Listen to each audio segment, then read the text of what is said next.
before I start, though, I want to say my group is bipartisan, and we do not take political positions, and we don't endorse political candidates. But that doesn't prohibit us from noting when elected officials take bold courses of action in the public interest.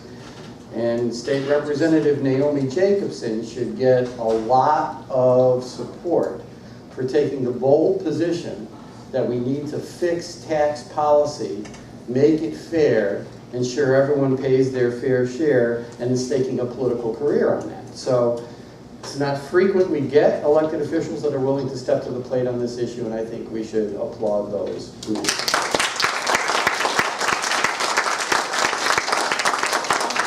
And I am Ralph Martire, and I am Executive Director of the Bipartisan Center for Tax and Budget Accountability, and that just means that my board of directors doesn't really like or trust each other very much.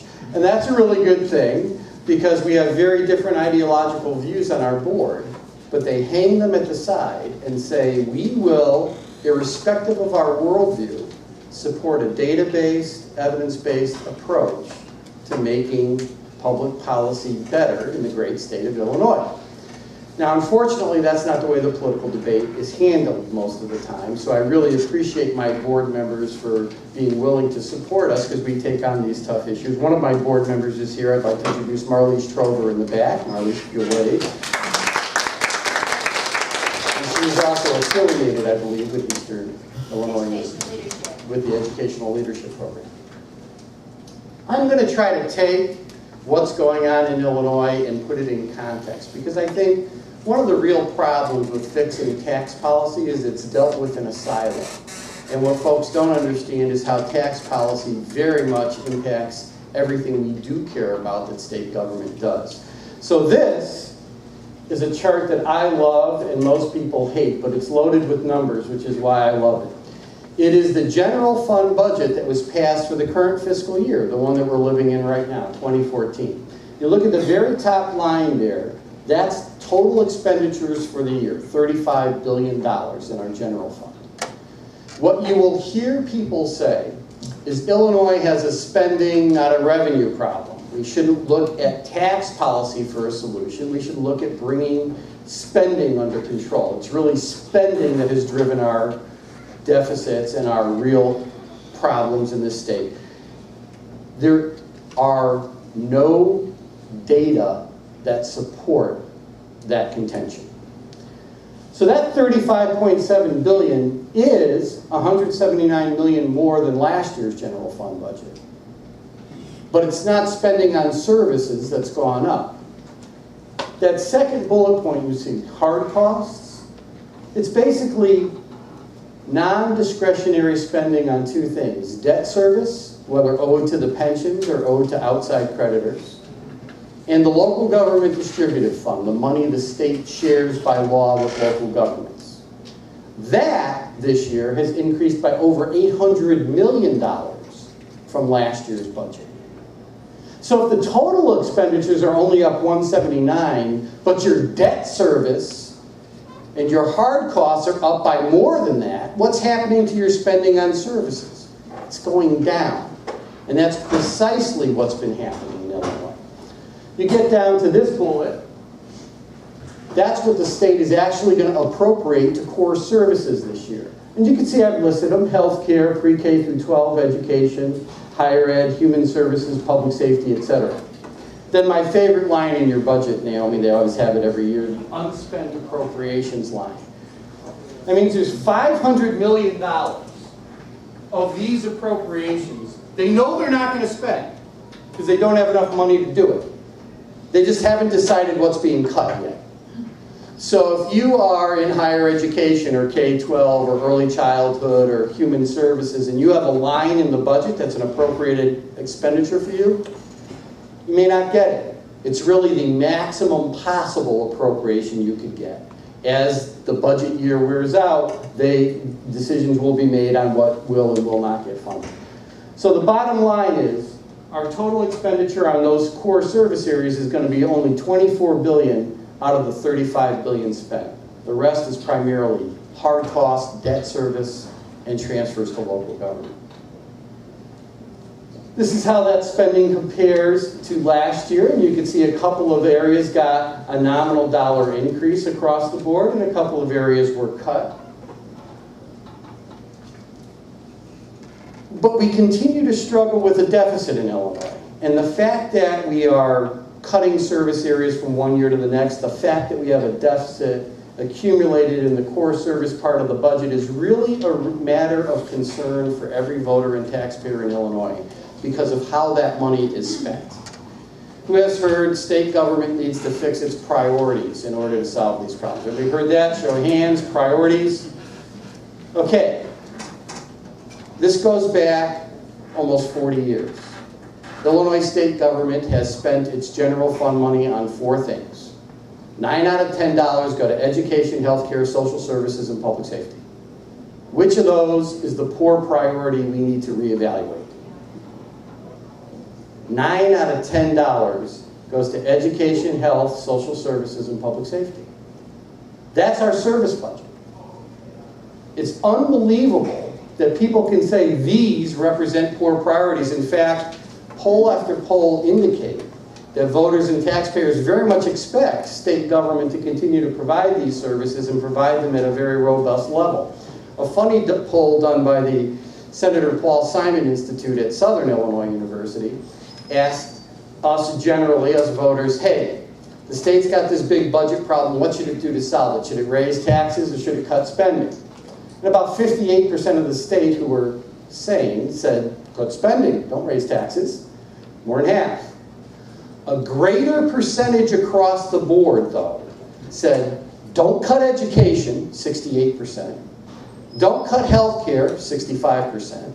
Don't cut social services, again, 65%. And don't cut public safety, 65%. More people decided they wanted none of these services cut, yet that's 9 out of $10 we spent. So when you've got a budget problem in Illinois and cuts have to be made, understand those cuts go to education, healthcare, social services, and public safety. That's where there's discretion on the spending side. That's where the entire deficit has to be balanced. Now, I would support, as a staffer at a bipartisan organization, significant cuts in spending if in fact there were any truth to the contention that spending on services was driving our ongoing deficit problems in Illinois. There's just no truth to that. This compares state spending current fiscal year as enacted in the 2014 budget to what it was in the year 2000. The first bar makes it look like that blue bar, the 15.5%, makes it look as if we're going to spend about 15% more on those 4 core services this year than in 2000. But that's just a nominal dollar comparison. No adjustment for inflation, no adjustment for population changes. In other words, it's a meaningless comparison. And it's the kind of comparison used by the people that don't want to go to tax policy as a solution. That's how they can claim spending is up. Not looking at inflation, not looking at population changes.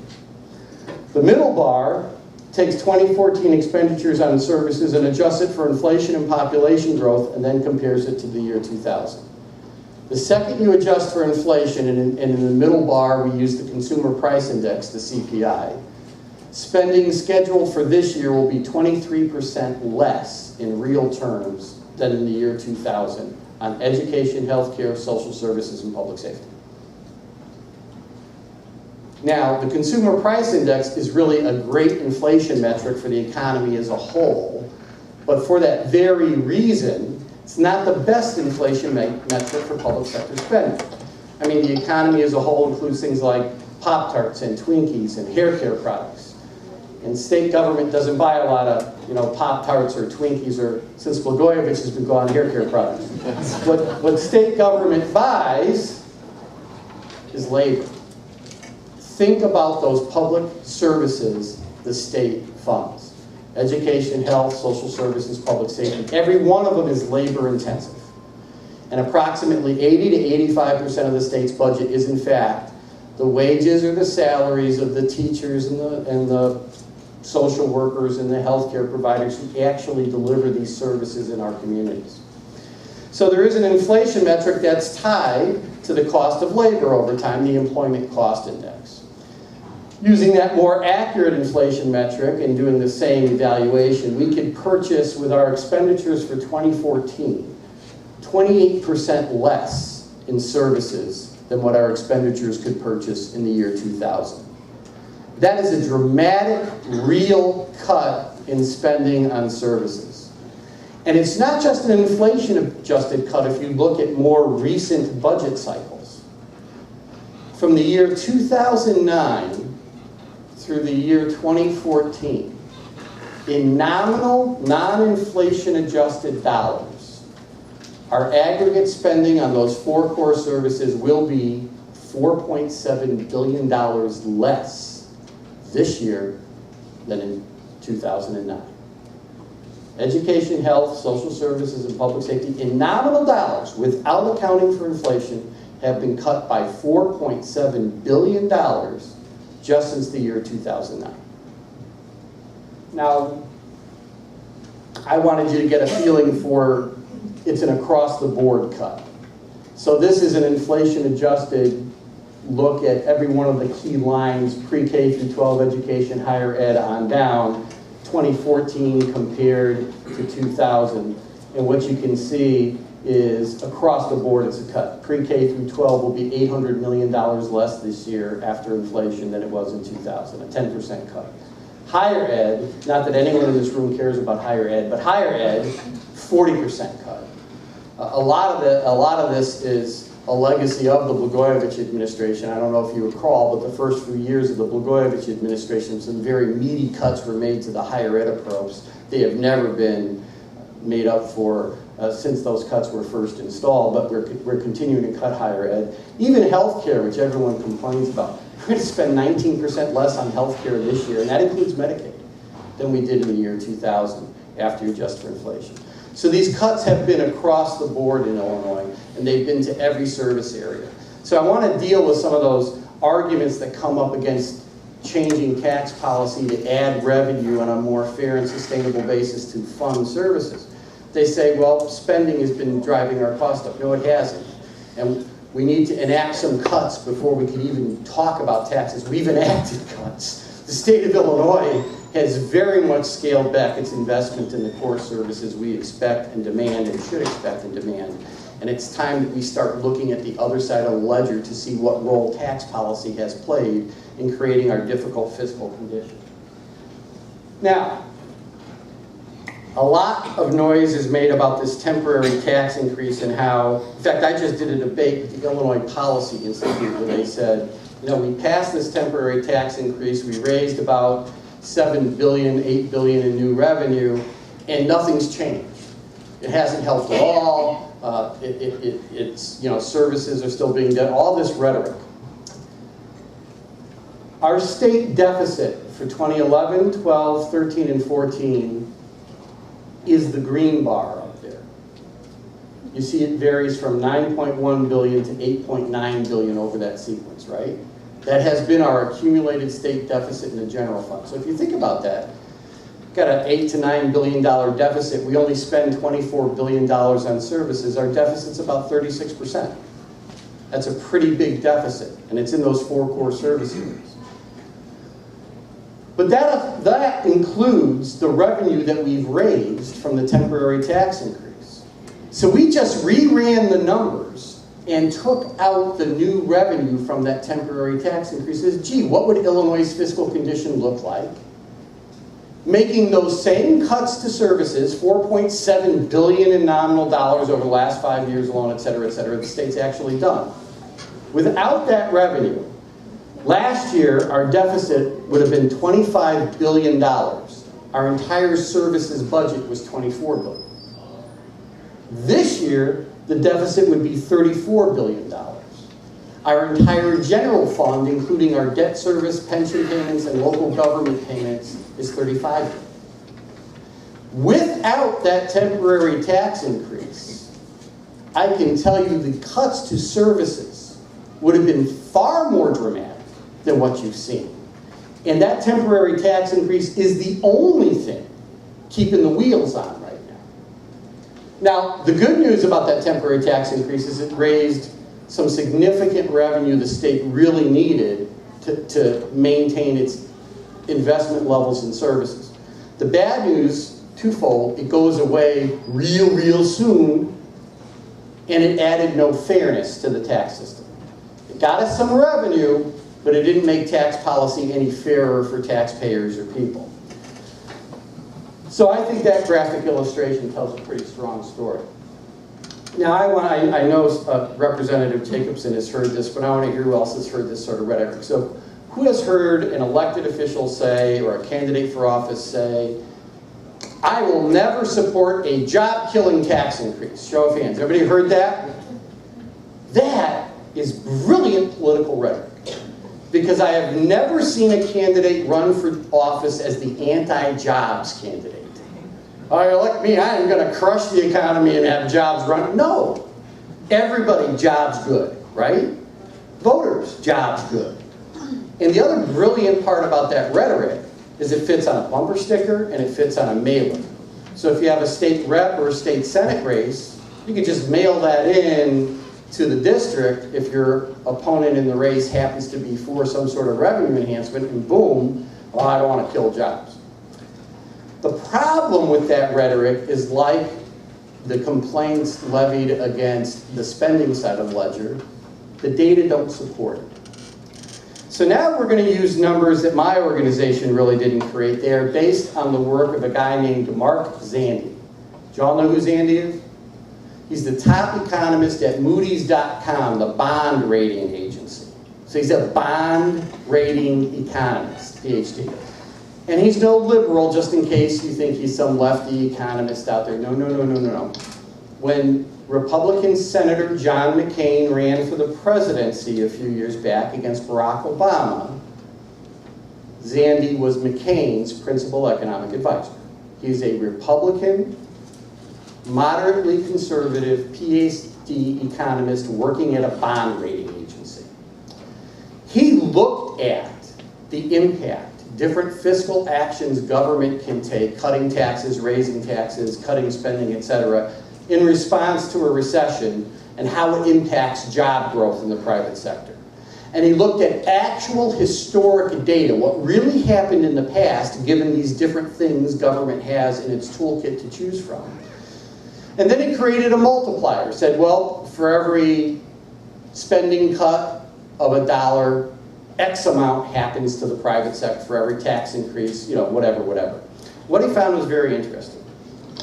States that raised taxes the right way, fairly, progressively, shifting tax burden to top folks over the bottom and middle, and maintained or increased their spending, did a much better job growing their private sector economy than those states that cut spending in an attempt to balance the budget in response to the recession. In fact, he found for every dollar state government spent from taxes it had raised to maintain, the private sector got $1.31 of economic activity. That's a very strong multiplier. Now, why would that be? And it's common sense. What is our economy? Y'all know, right? It's consumer spending. 68 to 70% of all economic activity at the state level, at the federal level, are folks like you and me buying junk and such. That is the economy. So next time somebody talks about the job creators, grab a mirror, look at it, you're the job creator. People spending their wages. What did we just say a couple of slides ago state government actually spends its money on? Wages! It's the wages of the teachers and the correctional officers and the social workers and the healthcare providers. It's 80 to 85% of the state general fund spending on services. So when state government cuts its spending on services, it's cutting wages, meaning people have less to spend in the consumer economy. So for every cut, you lose $1.31 of economic activity. Illinois' got a $9 billion deficit. If we were to cut $9 billion in spending out of our general fund right now, using Mark Zandi's multipliers applied to the Illinois economy, we would lose $128 100,000 jobs in our private sector. But if we raised taxes the right way and maintained that spending, we save those jobs. If we grow that spending, we grow those jobs in the private sector. So while it was great political rhetoric for an elected official or a candidate to say, I will never support a job-killing tax increase, it happens to be 180 degrees from reality, based on the work of Republican economist Mark Zandi, who works for Moody's. All right. And some data that seems to indicate Zandi's analysis was spot on. This is percentage growth in state GDP for the first year following the Great Recession, the first year of recovery. Now you remember the Great Recession ended officially in June 2009. It may not feel for many people like the Great Recession has in fact ended, but it did end officially by economic statistics in June of 2009. So that makes calendar year 2010 the first year of recovery following the Great Recession. Note that that is a full year before the state's temporary tax increase went into place here in Illinois. The two states that did the worst growing their economies coming out of the Great Recession in the Midwest were Illinois and Missouri. Now I'm going to ask you a question, kind of to see if you're still awake. Which two states do you think had the absolute lowest combined state and local tax burden in the Midwest during this year, 2010? You're correct. I'm going to give you the data. First, my source. There's no secret modeling here. This is straight out of the Federation of Tax Administrators. All they do is take the consolidated audited financial reports and post the data.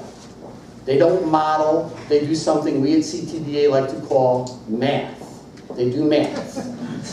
So in this case, what they did was they said, let's look at all state tax revenue, all local government tax revenue, all state and local fee revenue for every state.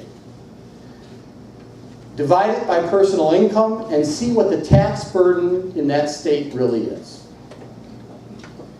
Illinois, 42nd in the nation in tax burden in 2010. Missouri, 47th.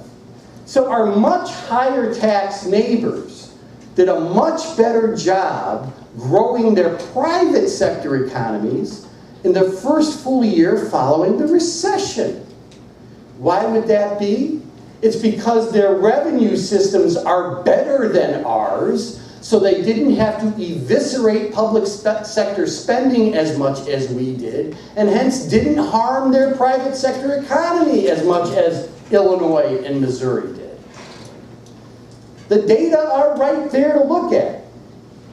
Now, we did raise taxes the very next year, and we've done some math to look at where we went to. We call it kind of meatball math because we took the tax increase from 2012 and stuck it back in 2010. So it's a little bit of a fantasy, and it overstates the impact of the tax increase.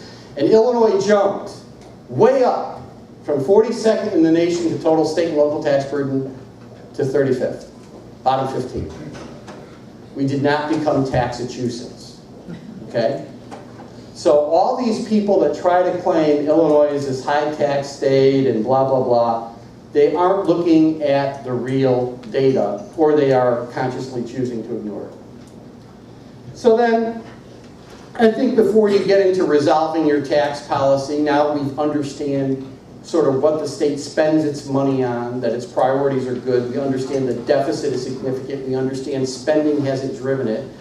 We now know that simply raising taxes doesn't destroy jobs. In fact, it can very much help keep them. We know all that stuff. Let's put everything in context of the state's economy. Overall, Illinois is relatively big and rich. We have the 5th largest economy of any state in the nation, over $670 billion economy. In fact, if we were an independent country, we would have the 19th largest economy in the world. It's a larger economy than Saudi Arabia and Ireland and Greece and Norway, some places you might have actually heard of. That said, for a long period of time, Illinois' economic growth on a percentage basis has lagged the much higher tax remaining U.S. So we're lower taxed than most other states in the nation. We have a large economy to begin with. We have a lot of natural advantages. We have a financial center in Chicago. We have a couple of transportation hubs here and downstate, etc. We have 9 world-class universities. We're in one of them now. We have a number of great advantages. And we've been incredibly low tax. Yet, our economic growth has lagged the higher tax rest of the nation. Something's not working.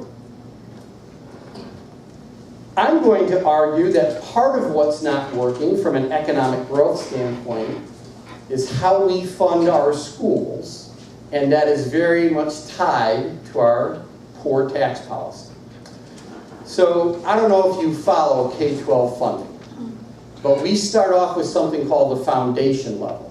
That's a minimum expense per kid, set by law by the General Assembly every year.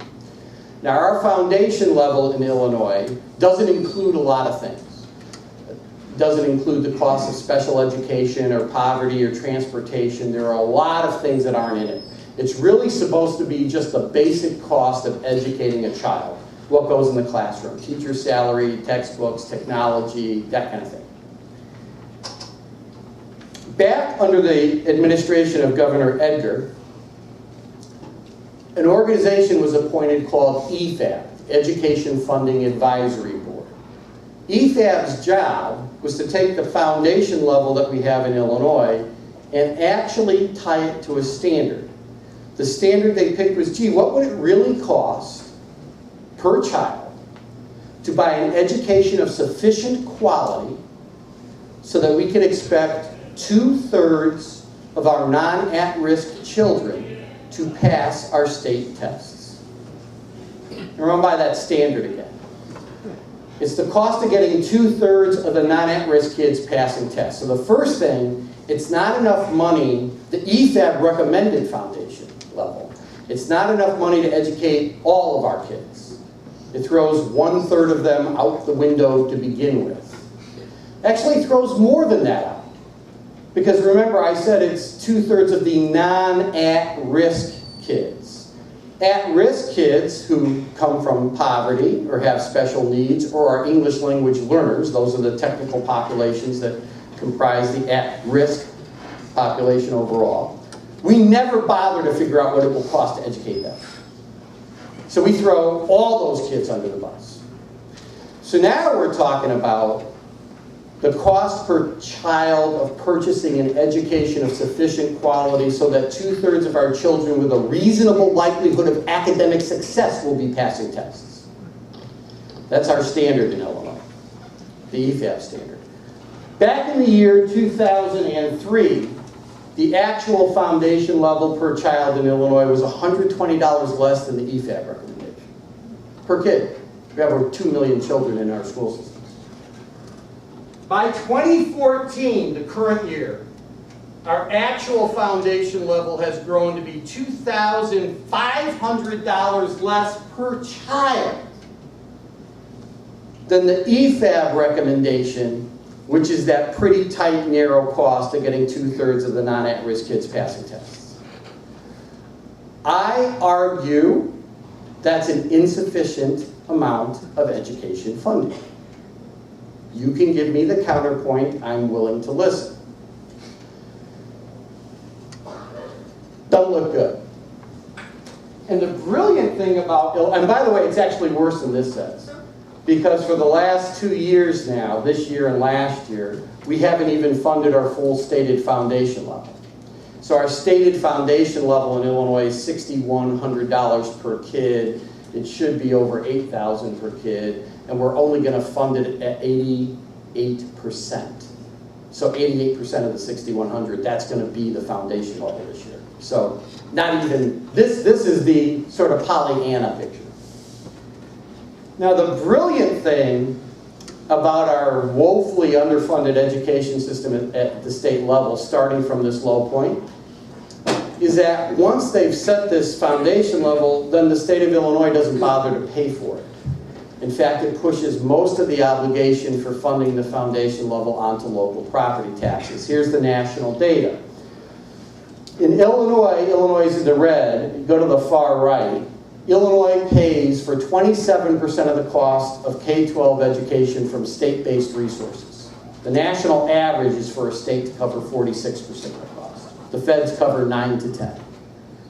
Which means in Illinois, local governments pay 60% of the cost of public education, see as property taxes, whereas the national averages for local school districts only have to cover 43%. In case you're wondering, Illinois ranks 50th in the country in the portion of education funding paid for by the state.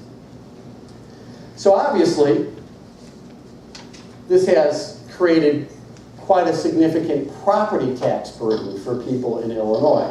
And I want to give you some numbers on that. This is, and we've taken out the impact of inflation, so this is in real terms. From 1990 to 2005, property taxes after inflation in Illinois grew by 48%. Median income grew by 2.7. Property taxes, median income. From 2005 to 2011, the last year that there's full property tax data available, property taxes grew another 8%, median income declined by 9%. So you've got a property tax burden growing in Illinois at about 20 times the rate of growth in income for most people during most times. That's not a real fair way to tax people. If you think about it from an education policy standpoint, what does that do? It ties the quality of the public education we can give a kid to the affluence of the community in which the kid lives. If a kid lives in a property wealthy community in Illinois, they have a world-class education. I know this, by the way. I'm on the school board in River Forest. I'm an elected official. I'm on my school board. I don't know why they elected me, but they did. And we are a national blue ribbon school. We also, I think, have a zoning ordinance against poverty. There is no poverty in River Forest, Illinois. And virtually every dollar we spend on public education goes directly to educating our children. And if you're wondering, we're at about $14,000 per child. The state's foundation level is $6,100. We have over 90% of our kids meeting or exceeding state standards. After this adjustment, even, we're at 88%.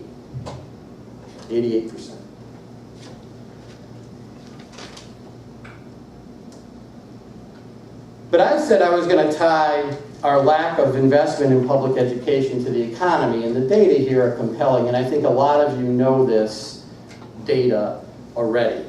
But for the longest time, there's been a growing correlation between educational attainment and economic viability in the private sector. We know that, for instance, unemployment rates very much correlate to educational level, right? The higher your level of education, the lower your unemployment rate. This slide shows that very clearly. This is less than high school unemployment rates set across the board for the nation, the Midwest, and then Illinois. And you can see high school grad, how those unemployment rates drop, and then some college drop again, and then bachelor's degree or more. I guess the only exception to that is art history majors, and no one can help them. But the bottom line is there's this very strong correlation between educational attainment and even being employable in the modern economy. What's new is the statistically significant correlation between educational attainment and wage. The time when you could just sort of graduate high school and get you a good job, the kind of job that'll put a car or two in your garage and a kid or two through college, is over.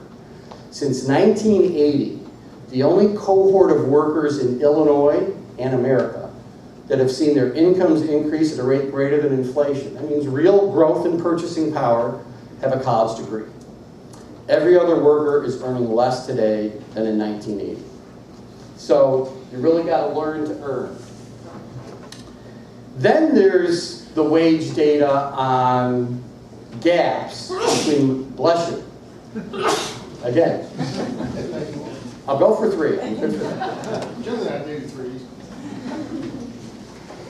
Then there's the wage data on gaps between majority and minority workers in Illinois. And what we've seen is that the wage gap between whites and Latinos has grown in Illinois by 46%. See that red number there over the end? From 1980 until 2010. That's the last year we have wage data that's accurate enough to do this analysis. Now that's a pretty big growth in the wage gap. But I could explain some of it, at least, by neutral labor market forces at play. Because with Latinos, you happen to have a significant immigrant population that's willing to take low-paying jobs. You have English as a second language issues. And as a demographic, Latinos happen to be both the youngest and least educated ethnic division within our labor force. Being young and being uneducated are both indicia of being qualified for only a lower-paying job. So those neutral labor market forces explain some of the growth in the wage gap between whites and Latinos. Not all, but some. Then there's the growth in the wage gap between whites and blacks of 92% over this same sequence. Now, as far as neutral labor market forces here, I've got nothing. All right, so there are only really 2 things happening. Thing number 1, discrimination still impacts labor markets. And it doesn't really matter how you slice this data, and I'll give you a couple of quick examples. You see racially disparate outcomes. And so the hardest to employ people, if you went back to my last slide, are folks without a high school diploma, right? Overall, the unemployment rates there are very high. Just before the Great Recession, the unemployment rate for whites in Illinois who did not have a high school diploma was 11%. It's a pretty high unemployment rate. The unemployment rate for blacks without a high school diploma was 27%. Then you flip that and you go to BA or higher, the most credentialed people in the workforce. That's pretty much the ticket to being higher paid. In fact, 57% of the whites with a BA or greater are in the highest 5% of income earners. Only 22% of the blacks. So once again, it doesn't matter how you slice that data and try to compare like kinds, you see racially disparate outcomes. But it's not just discrimination. It's also the way we fund schools. So let's get back to all the data I just threw on the table. We over-rely on local property taxes to fund schools. That has created a highly inequitable system. In fact, Illinois always ranks as either the single most inequitable or second most inequitable education funding system in the nation. We have a very inequitable system, and only those kids who live in more affluent communities with high-end property wealth, or are lucky enough to have a nuclear facility nearby or something like that, have well-funded public educations in our state. 55% of our African American children attend the 5% of school districts with the greatest poverty and the lowest property values, and have the least spent on their education. 93% of our African American kids and 66% of our Latino kids attend school districts where the concentrated poverty level is 30% or greater. Poverty becomes a major obstacle to educating a child at 25%. Property values go down significantly at 20%. The net result of that, the way we finance school, over relying on the local property tax, has been historically these minority school districts that educate our African American and our Latino kids start off with about $1,500 less per kid per school year, K through 12, to spend on education, and have for decades. And our starting point for education is woefully inadequate.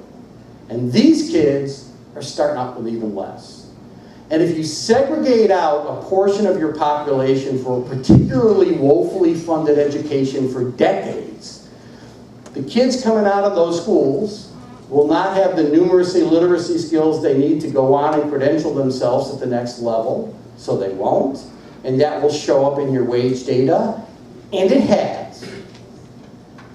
So something that should have nothing to do with access to opportunity in a modern economy, something like tax policy, in Illinois is standing in the way of us providing an adequate education to children when education matters more than ever to being competitive in a global economy.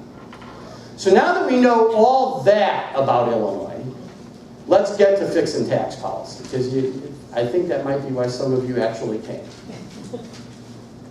These are the 4 principles economists agree upon that you need to have a tax system that will work in a modern capitalist economy.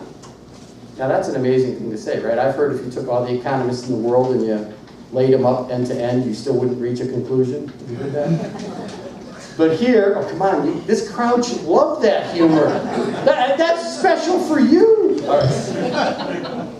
Where are the economists? Yeah, maybe we didn't invite anything. So, to have a fair tax system, and this isn't my normative value, this is actually textbook fiscal policy. So if you bought a textbook on how to design tax system for state or local government, it would say these things. We have cites to some textbooks if you want them later. You need a fair tax system, which does mean progressive in a capitalist economy. You need one that's responsive to where the economy is going. I thought brilliantly said by Naomi Jacobson when she said, Jesse James or whoever the criminal was, rob banks because that's where the money is. Well, yeah, that's what you have to do. You have to have your taxes grow where the economy is growing. If you focus your taxes where the economy is sinking, I went to Indiana University undergrad, but we would say there is that doggone hunt. You need stable tax revenue that'll be there even during a poor economic cycle. Now think about this, is a very important feature of tax policy for state government, because during a recession, what happens to the demand for public services? Does it go down or go up? It goes down. I mean, it goes up, rather. But your revenues are going down. So you have a unique situation. This is something the private sector never faces. Demand for your services are jumping, and your revenue's going down. In the private sector, every time demand is going up for what a business is selling, whether it's a service or a good, their revenues are going up with it. So you uniquely have to ensure you have this nice stable revenue source, and then an efficient tax system.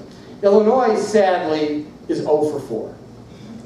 That doesn't work, and that creates this. This is the structural deficit, and this is why we don't fund our pensions. This is why we have a deficit. It's got nothing to do with our spending policy. It's got everything to do with our tax policy. All we did, and this has been peer-reviewed by the Institute of Government and Public Affairs, and it's also been peer-reviewed by a PhD economist named Max Sawicki, who's the head of state and local tax at the GAO in Washington, D.C. So this has been peer-reviewed. All we did was then look. Let's assume the state honestly balanced its budget in 2013. It did not. It had a $9 billion deficit, but as you can tell from my presentation, I'm kind of an upbeat Pollyanna guy myself. So let's assume it was actually balanced. Would it stay that way if there were no changes in law? Just assume inflation and population growth and a normal economy. Would our budget stay balanced? The blue bar shows you the cost of maintaining services and paying our current debt that's on the books. The red bar is what our revenues will generate. The gap between revenue growth and service cost growth is our structural deficit. A couple of interesting things to note here. That's the phase out of the temporary tax increase. So ever envious of poor policy elsewhere, Illinois thought the federal government should not be the only place with a fiscal cliff. We created our own, and that's that phase out of the temporary tax increase. And so you notice it will cause us to lose significant revenue by 2016. We are in 2014.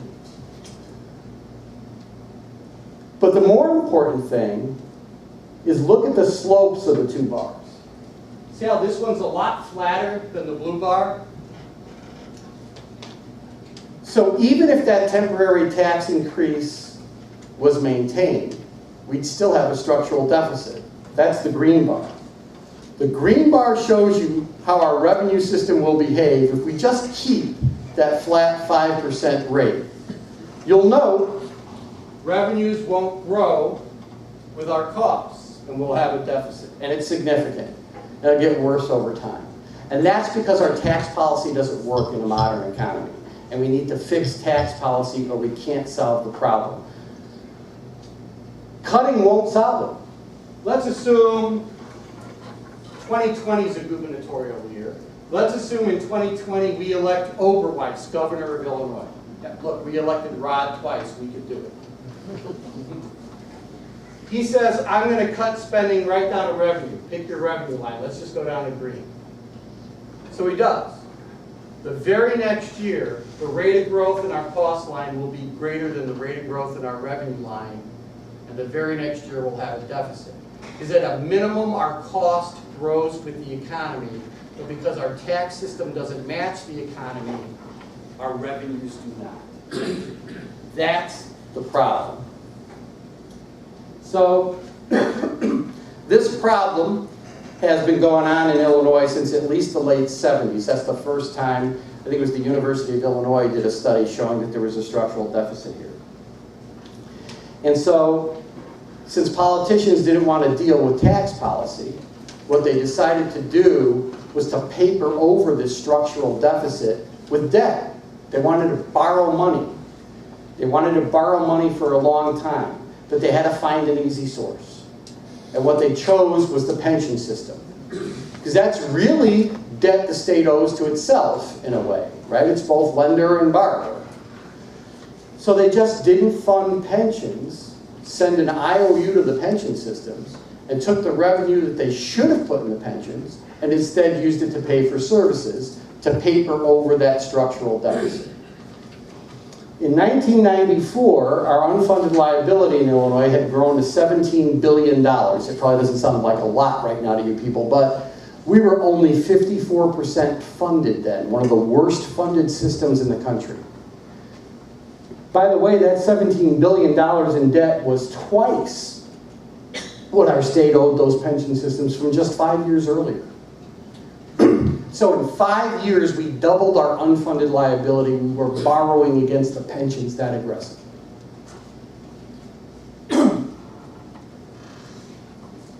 So then, we passed, in 1995, the pension ramp law that you're all familiar with under Governor Edgar. And under this law, they said we got to stop this borrowing and we got to, in fact, pay it back. So they said, let's pick a period of time. Let's pick 50 years.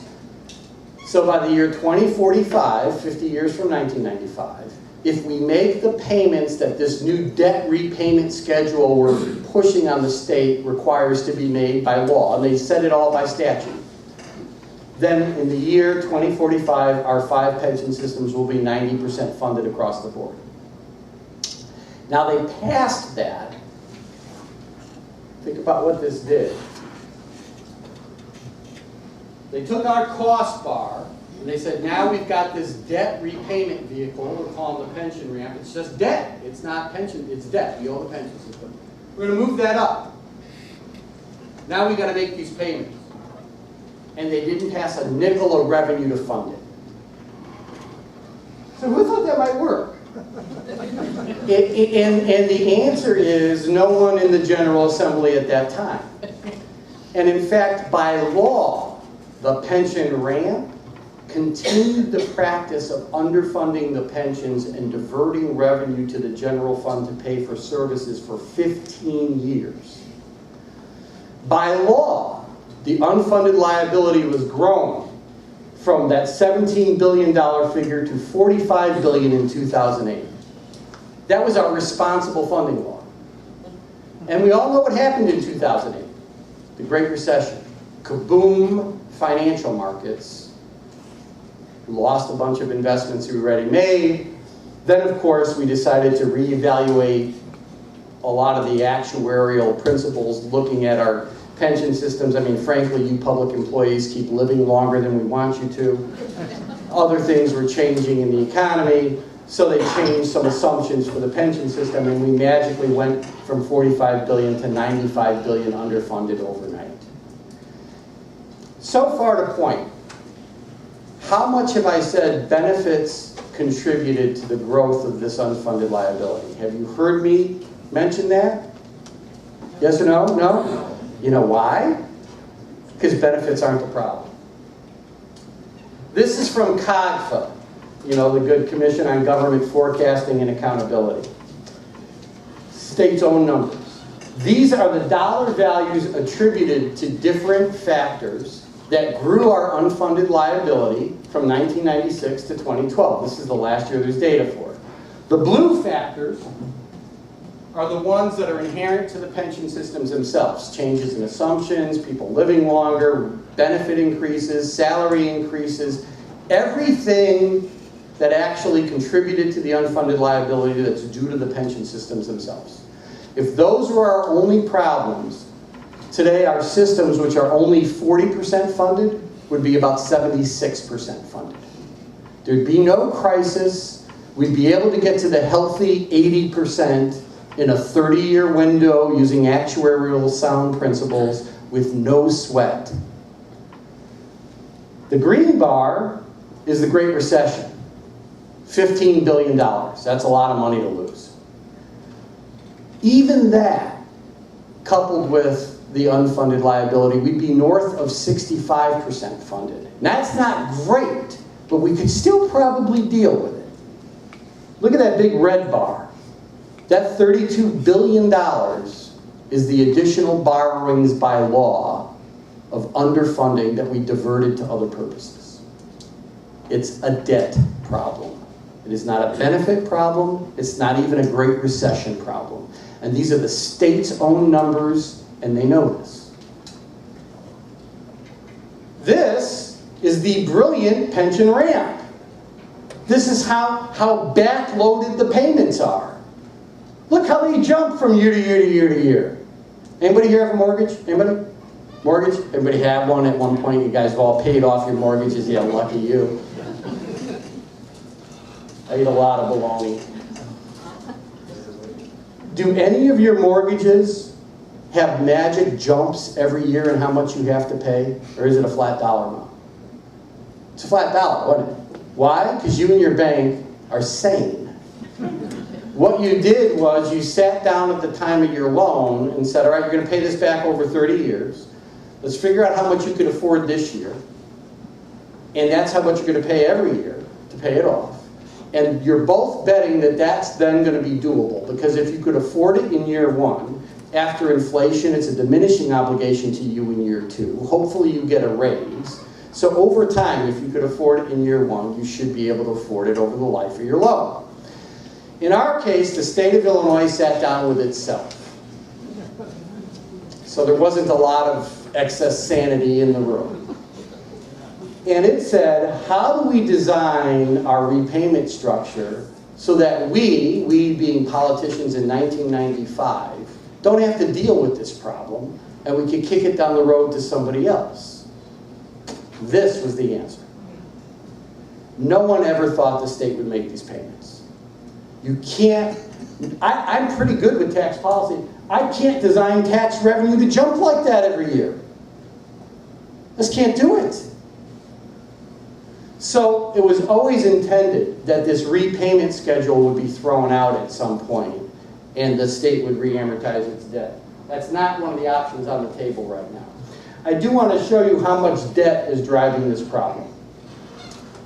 Our total contributions to the pension systems are set out here in the top line. 4.8 billion, 5.8 billion, 6.7 billion, fiscal years 12 to 14. So you can see those jumps in payments, right? This is under current law. But the normal cost, that's the benefit cost to the employer, the state of Illinois, for funding benefits, that doesn't jump. It remains relatively constant at 1.6 billion. The debt service under the pension ramp, repaying the past due debt, 3.2 billion, 4.1 billion, 5.1 billion. All the growth in that pension ramp is debt service. None of it is benefit related. Yet all the solutions on the table are benefit related. This is why that won't work. The red bar is current policy. That's the current ramp. The blue bar is pretty much Senate President Fullerton and the governor's benefit cut package. You note that it saves some money, but it doesn't remove the debt service. The green bar is that package of the governor and the Senate President pretty much, and a shift of the normal cost for schools to local school districts. You still don't solve the problem because it's not benefits that solve the problem. You save some money, but you still have an unaffordable, unpayable amortization schedule. The only way to solve that is to re-amortize the debt. We've actually figured out a way to do that. We've run this by the state's actuaries, and they say it works, and this will cover debt service. So the blue bar is current law, the red bar is what CTBA suggests. This cuts zero benefits. It flattens out the payments. It does extend the payment period, what you don't see, for about 13 years after 2044. But even though it extends the payment period beyond the current payment period, the state still ends up paying a couple of $1 billion less overall. So it saves the state money, and it's affordable, it's constitutional. There you go. Didn't you discuss that in the news earlier this year or late last fall? Yeah. Yes. So now fixing taxes. So the first thing we've got to do to fix our fiscal condition is to re-amortize that pension debt. We need to do three things. The second thing we have to do is to bring some stability to our tax system by expanding our sales tax base to include consumer services. Here's the chart for that. What our sales tax applies to is pretty much the sale of goods, hard physical things you can touch, Martire, this podium, whatever, goods, not services. Of the 46 states in America that have a broad general sales tax, because ours is only limited to goods, we have the fourth most narrow base. We don't tax most of what's happening in the consumer economy. That's a problem. That's unstable. The way you have stable revenue is to have a broad base for your sales tax. Here's some of the numbers on why our current sales tax won't work. In 1965, goods, the red bar, represented 32% of all economic activity in Illinois. Services, this is what we don't tax, 36%. Go to 2012. What we do tax goods has declined from 32% to 17% of our state's economy. What we don't tax services has jumped up to 73. Questions? I mean, obviously you can't leave the largest and fastest growing segment of your economy out of your tax base and expect to balance your budget. And in case you're wondering about our neighboring states, all of our neighboring states tax services more than us. Every single one of them, including Missouri, which is a lower tax state than us overall. So Missouri, Kentucky, and Indiana tax anywhere from 25 to about 45, 50% of the services CTBA thinks should be taxed. Iowa and Wisconsin tax all of them, have since the 70s. Have you seen busloads of people from Iowa and Wisconsin coming in here to get their haircuts? Or, you know, no, they tax those things there, we don't here. Now, if you've seen their haircuts in Iowa and Wisconsin, they should probably come. But they're not doing it for taxes. But even more important to taxpayers, I think, is making our system fair. And the only way, or the best way to do that, is to pass Naomi Jacobson's resolution in the House and the Senate and create a constitution that permits a graduated rate structure where the rate can get higher at higher levels of income. And on this one, I don't want you to believe me either. I am going to read from my PowerPoint, which is a no-no. You have not seen me do that, but I'm going to do that here because it's important. This is a quote out of The Wealth of Nations, written in 1776 by one Adam Smith. You all know Adam, he invented capitalism. That Adam. According to Adam Smith, if you have a capitalist economy like he suggests you have, then the subjects of every state ought to contribute toward the support of government as nearly as possible in proportion to their respective abilities. That is, in proportion to the revenue which they respectively enjoy under the protection of the state. As Henry Homelord Keynes has written, a goal of taxation should be to remedy inequality of riches as much as possible by relieving the poor and burdening the rich. That is not Karl Marx. It's not even Groucho Marx. It's Adam Smith. Now, just to show you how far removed from real capitalism the critiques of doing this from a tax fairness standpoint have become, I debate the Illinois Policy Institute. They use the same quote from Adam, but they stop it here. And what they say is, what he really was trying to tell us was a flat tax. And that meant in proportion to ability. Flat tax for everyone. They leave this part out. I mean, that's just how undata-based the whole argument is against doing the kinds of things that Representative Jacobson and Senator Harmon have put on the table for us. There's nothing to support it, even in capitalist theory. Now, why did Adam Smith think taxes ought to be progressive, ought to be fair, ought to equate to ability to pay in a capitalist economy? He theorized, that if you have a capitalist economy, economic growth will always disproportionately advantage upper income classes over everyone else. And he felt that there were a lot of reasons for that, differentiation and bargaining power and blah, blah, blah. So he said, so if the top income classes are always going to benefit disproportionately, and he did use that word, from this system, then they should have the greatest tax burden as a percentage of income to pay for the government that ultimately ends up lining their pockets. Was Adam right? Right, so this is from the research of Professors Piketty and Sayers, and what they took was Internal Revenue Service data, straight out of the tax returns filed by Americans. And they looked at who shared in income growth over time. From 1947 to 1979, after inflation, the wealthiest 10% took home 34% of all growth in income in America, leaving 65% for the bottom 90%. Things have changed. I mean, still a disproportionate return to the top. From 1979 through 2011, the wealthiest 10% after inflation had 139% of all income growth in America.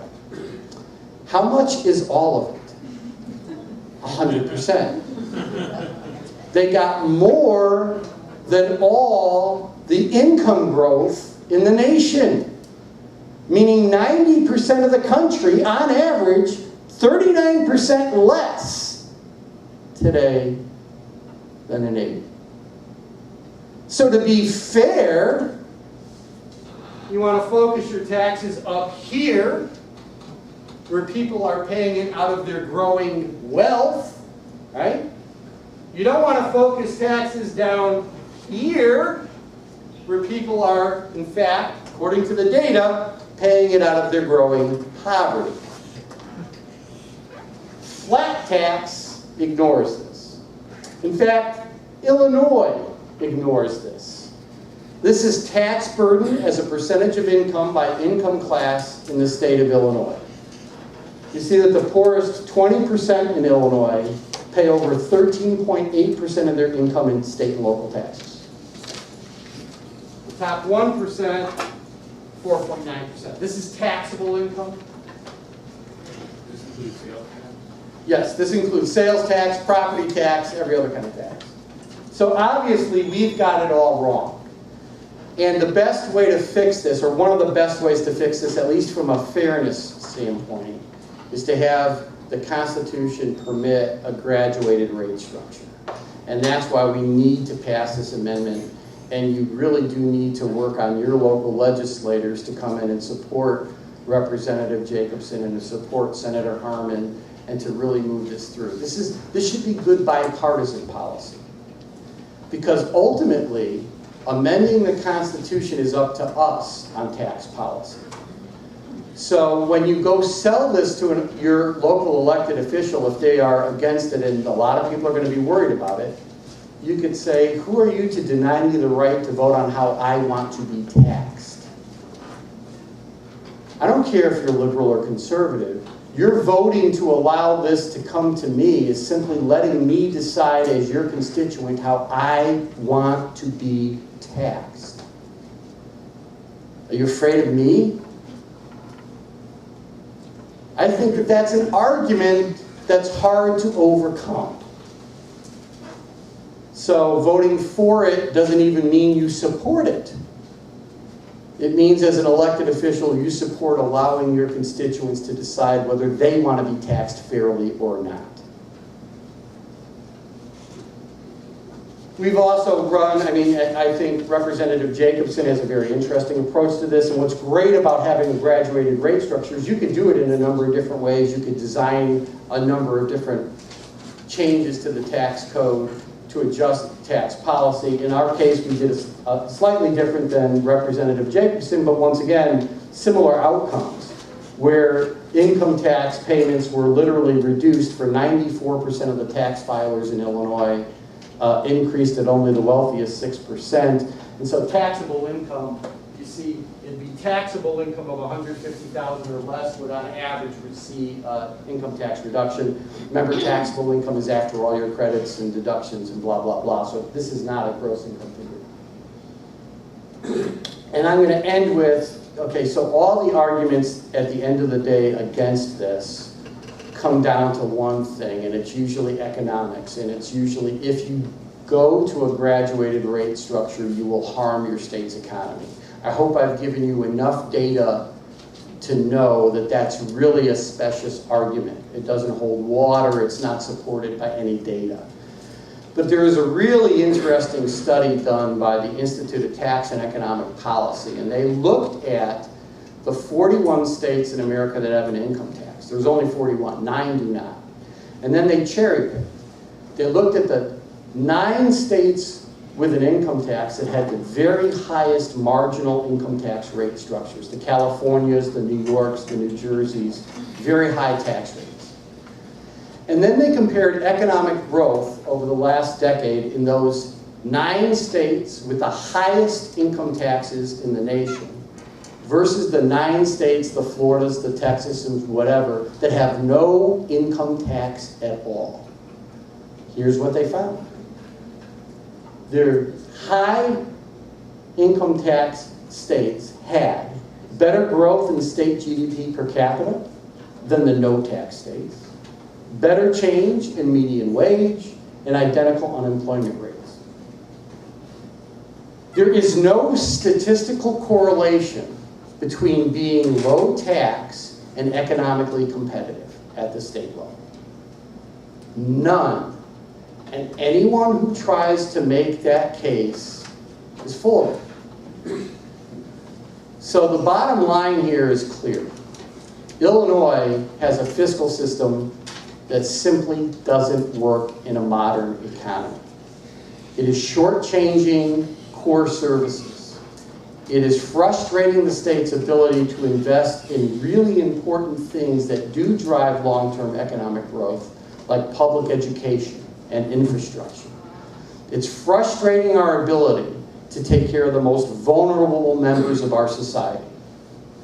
And it's all because we're afraid of fixing tax policy. My organization has sort of determined, looking at all this stuff, that we need, let's say, about $4 billion more in new revenue to actually solve our deficit. It would still take a couple of years to pay the whole thing off, and then start enhancing education funding to the point where every child in Illinois receives a meaningful educational opportunity in their school. That's the cost. It's about $4 billion more. $4 billion was a lot of money when I was a kid.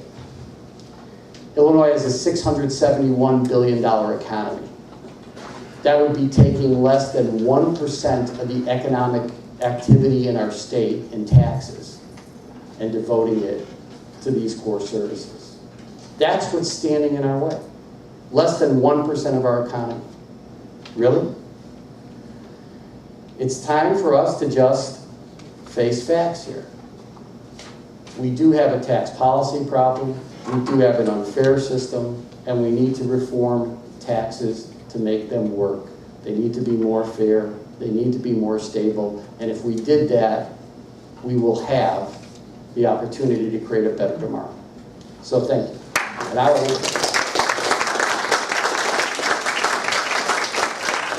take any questions if